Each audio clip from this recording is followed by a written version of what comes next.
All right, how's it going, guys? Tim Walsh, Vanilla Gorilla Athletics. We're back here with another installment of our exercise demonstration series. And today I'm going to show you the right way to use the pec deck, and then also a couple of techniques that you can mix into your own training the next time you're going to use this exercise if you want to try some sort of a little bit more advanced techniques to stimulate even more lean mass. We're all about building muscle and burning body fat on this channel. So with each of these exercise demonstrations, I really like to show you first and foremost the right way to use the piece of equipment, and then if I've got a couple of tricks up my sleeve that I can share with you on how to use that piece of equipment beyond the sort of standard application to build some lean mass, then that's what we'll do as well. So first things first, let's talk about the function of the pec. So technically speaking, the function of your pectoralis major is what's called adduction of the humerus. Now what that means is, especially in a situation like this, it means we take the upper arm from this position around to this position. So the pec deck is an excellent exercise for developing pectoralis major. Two things that are really, really important are the fullest range of motion possible and a really good contraction. So Dave Tate once told me that the two most important points of any exercise are the stretch and the squeeze. So that's what we're going to spend a little bit of extra time talking about.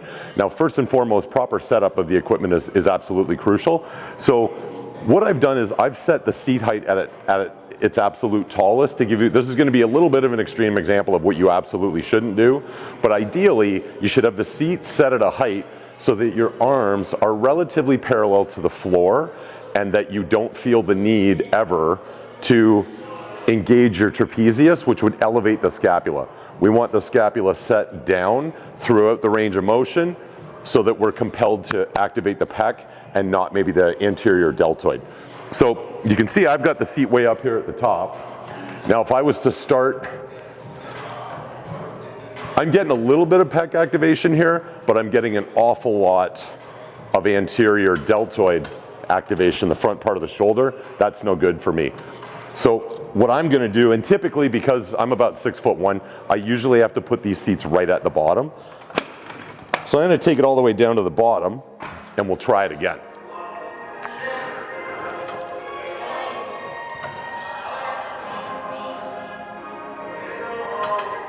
So this looks pretty good for me, but if you notice, there's one more adjustment I need to make. I'm not quite at a full stretch position here, but the plates are touching. So what I'm going to do is make another adjustment up here. I'm just going to open these back one click to allow myself to be able to get the biggest stretch in my pecs that I can get, and that's going to allow for the fullest range of motion. By definition here, full range of motion is from the full stretch position to the full squeeze position. So we'll try this again.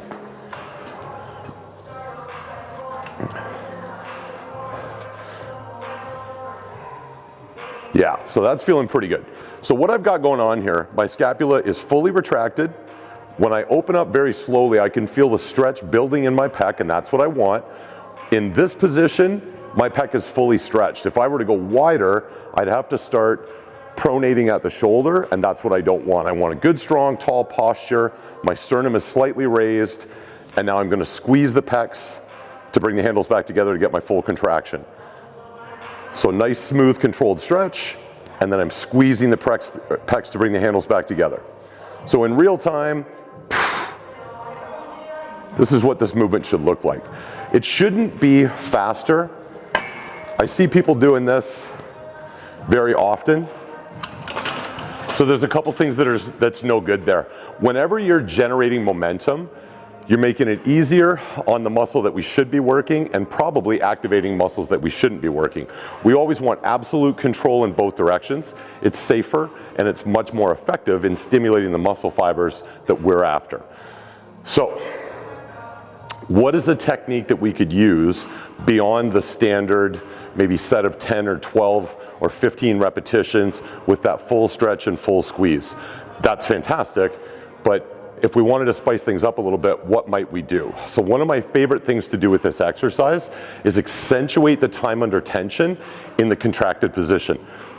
So essentially what I'll do is I'll take a standard load that I could get for 10 to 12 repetitions with just the full squeeze, and generally speaking, a full contraction is long enough that I could snap a pick of it, and then I would move into the stretch position.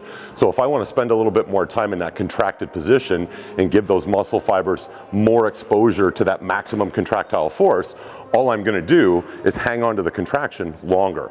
So let's say it's a 3 count. So every time I bring my handles together, I'm going to gently press them as if there was an orange in between them that I was trying to crush, and I'm going to hold it for a 3 count. So that's going to look like this in real time. My nice big stretch, and then 1, 2, 3 as hard as I can. Nice big controlled stretch. 1, 2, 3. Big stretch, and then when I squeeze, I'm crushing that orange for 1, 2, 3. So even just on those 3 repetitions with a light load, I already have a crazy pump in my pecs. So that's a really fun one. Now the thing, sometimes I've seen, I'll demonstrate that to someone and they get a little over ambitious, and what they'll do is try to make orange juice, and they'll smash that orange together, boom, and then they'll hang on to it. We don't want that. Always, always, always absolute control. Gently bring them together so it's silent, and then crush as hard as you can. Not a big ballistic impact like that. That's not what we're looking for. And one more note, actually, while we're on this machine in real time, it deeply upsets me when I see people do something like this. I can't even do it comfortably. Especially on your heavy sets, don't start like this.